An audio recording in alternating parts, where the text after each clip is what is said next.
GHMC కమిషనర్గా అమరపాలికి అదనపు బాధ్యతలు.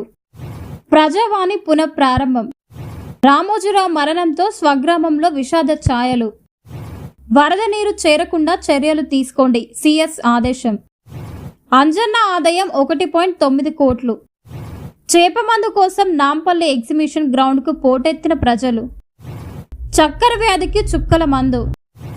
మంగళగిరిలో లోకేష్ భారీ విజయం. 5 రోజుల్లో 237 కోట్ల ఆదాయం. సమాధి ప్రాంతాన్ని ముందే ఎంపిక చేసుకున్న రామోజీరావు. రేపే జేఈఈ అడ్వాన్స్డ్ ఫలితాలు.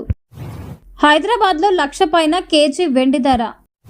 సినీ ఇండస్ట్రీకి పరిచయం చేసిన రామోజీరావును మరవలేను, జూనియర్ ఎన్టీఆర్ ఎమోషనల్ ట్వీట్.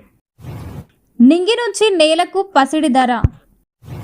రేపే ప్రధానిగా మోడీ ప్రమాణ స్వీకారం. మోడీ ప్రమాణ స్వీకారోత్సవానికి మాల్దీవుల అధ్యక్షుడు. నరేంద్ర మోడీ విజయంపై ఎలాన్ మస్క్ కీలక వ్యాఖ్యలు. ప్రమాణ స్వీకారం తర్వాత ఇటలీకి ప్రధాని మోడీ. ఢిల్లీలో భారీ అగ్ని ప్రమాదం, 3 సజీవ దహనం, 6 పరిస్థితి విషమం. పాకిస్తాన్తో మ్యాచ్కు రోహిత్ శర్మ దూరం కానున్నాడా? టెన్షన్ పెంచిన బుమ్రా భార్య పోస్ట్. న్యూజిలాండ్కు షాక్ ఇచ్చిన ఆఫ్ఘనిస్తాన్. రేపు గ్రూప్ 1 ప్రిలిమినరీ పరీక్ష. 1 నిమిషం ఆలస్యమైన నో ఎంట్రీ. దక్షిణ భారత్లో మరో అంతర్జాతీయ క్రికెట్ స్టేడియం. రామోజీరావు మృతిపై వైఎస్ జగన్ సంతాపం. ఈ నెల 15 నుంచి లోక్సభ సమావేశాలు. తెలంగాణలో 4 రోజుల పాటు వర్షాలు. ఎమ్మెల్సీగా తీన్మార్ మల్లన్న గెలుపు. జమ్మూ కాశ్మీర్ సరిహద్దుల్లో కాల్పులు. 1 మృతి, భారీగా బలగాల మోహరింపు. సంఖ్య పెరిగినా వేగం తగ్గుతున్న వందే భారత్ రైళ్లు.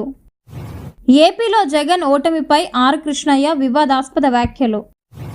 రాష్ట్రంలో చెత్త పన్ను వసూలు చేయొద్దని ఆదేశాలు. సమాజ హితం కోసం పరితపించి పనిచేసిన గొప్ప వ్యక్తి రామోజీరావు అన్న తలసాని శ్రీనివాస్ యాదవ్. ఉత్కంఠ పోరులో శ్రీలంకపై బంగ్లాదేశ్ గెలుపు. రామోజీ మృతి పట్ల రాష్ట్రపతి సంతాపం. పాకిస్తాన్ జట్టులో విభేదాలు, 2గా చీలిపోయిన టీం. వన్యప్రాణుల సంరక్షణ నేషనల్ అంబాసిడర్గా ఉపాసన. ఢిల్లీ పర్యటనలో సీఎం రేవంత్ రెడ్డి సోనియా గాంధీతో భేటీ. నేడు కాంగ్రెస్ వర్కింగ్ కమిటీ సమావేశం. లోక్సభలో ప్రతిపక్ష నేత ఫలితాలపై చర్చ.